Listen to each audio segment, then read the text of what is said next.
The big news, though, in not just the sports world, but I think the entire world that came out of yesterday was Carl Nassib, formerly of Hard Knocks fame, okay, and we'll talk about that.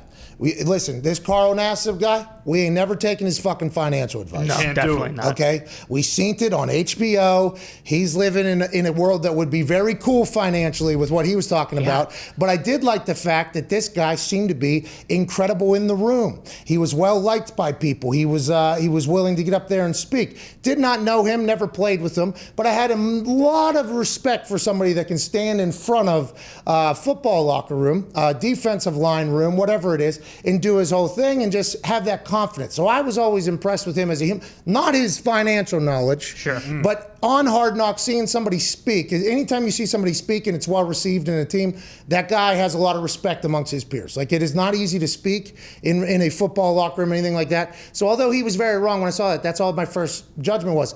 Now, after yesterday, I get a chance to really see a guy who is going to be an inspiration, I think, for legitimately millions of people. And I think it's very difficult for some people to really wrap their minds around why it's such a big deal, right? Because I think some people either have a lot of hate in their heart and they don't want to hear it. They get the fuck out of here. I don't want to do that. Like, listen, I don't care. Do your thing. I don't give a fuck. But then there's some people, I think, who live in a world in their head where they think that everything is already at the point where it should be, where everything is already cool, where the immediate reaction was, why should I care about what he does behind closed doors? Like, yeah, do it, man. I'm happy for you. It's like, cool that you feel that way, okay? But I don't think the people, Carl, and the community that is not very well represented in sports, I don't think yet, hopefully it will be at some point, I don't think they feel as if we're at a point where it's just like, oh yeah, this is cool, everybody's like that. Now, I do like the fact that I'm not certain. I am around a lot of people on a regular basis who don't have friends that are gay and are very, I don't want to say knowledgeable about the gay community. I think we're all learning as we go, and I think it is slowly coming, but I think this is a massive ordeal, especially in sports. I've had 4 to 5 teammates that I play with who came out after they ended up playing. I don't think there's a lot of guys who would ever be comfortable in a locker room saying who they were if this was the case, although, and I said this when Michael Sam got drafted, I was asked by the Colts to speak on this, by the way.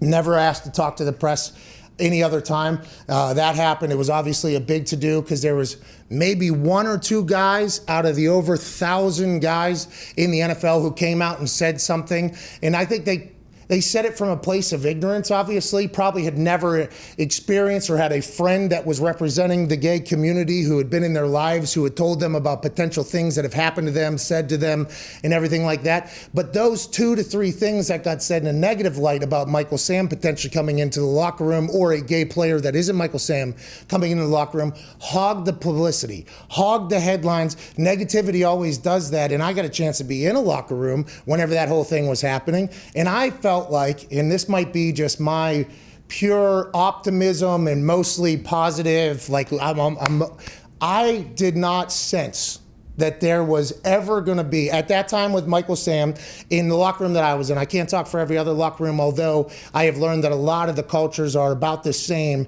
in every locker room. Some might be winning buildings, but normally the locker room, pretty similar.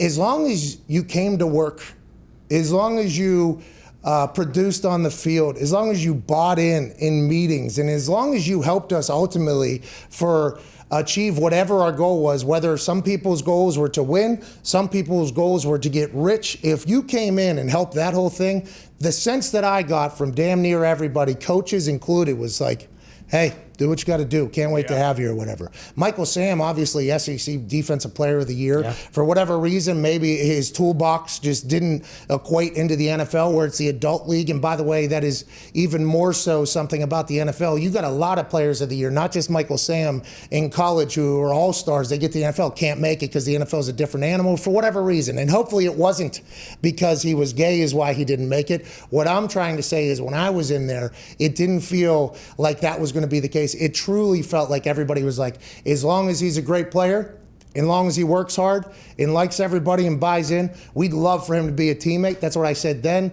That's what I'll say now, I assume. That's what everybody in the Raiders locker room is saying. Those that were in the Browns locker room with Carl, they probably say, hey, this motherfucker doesn't know finances. Yeah. Okay, but he's a good guy. He's a confident guy, and we're happy for him. And that was kind of showcased, I think, around the internet and around the league last night. So big congrats to Carl. Yeah, baby, Carl. Woo!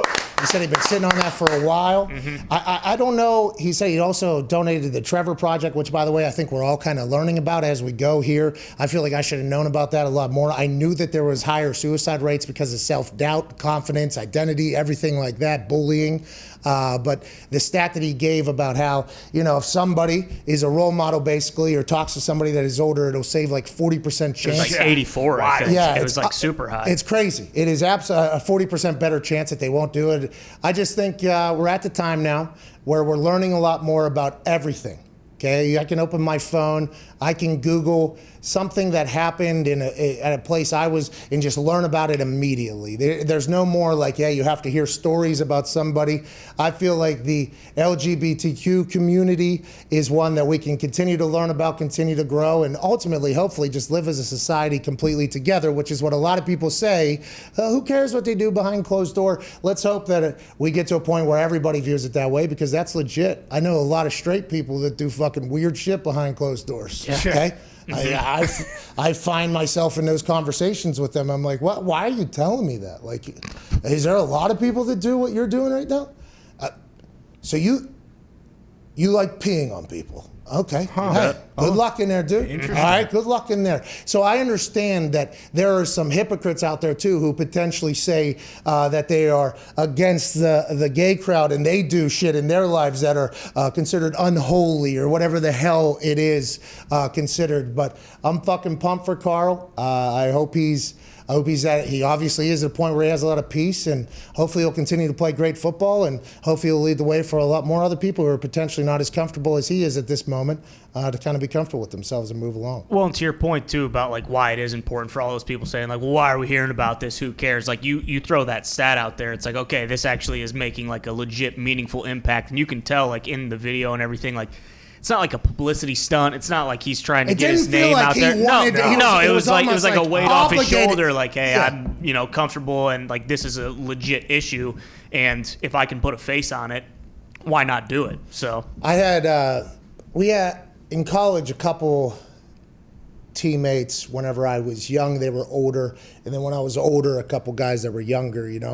And I feel like there was a couple guys that we potentially, or like thought, like there's a chance or whatever. By the way, friends with the guy, but we never wanted to be the person to I feel like I'm a good communicator. I feel like I am. I feel like I'm a pretty good communicator. That is something I think I can showcase on a daily basis, and I have been, and to be honest, too much so. I never knew how that conversation was supposed to go when I'm hanging out with somebody, and you just kind of, because that is such a personal thing.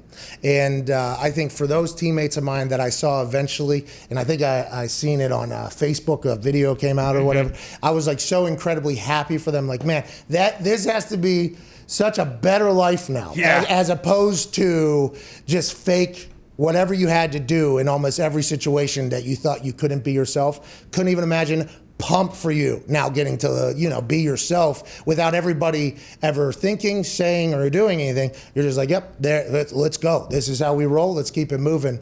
I'm pumped for Carl, man. I'm fucking pumped. Yeah,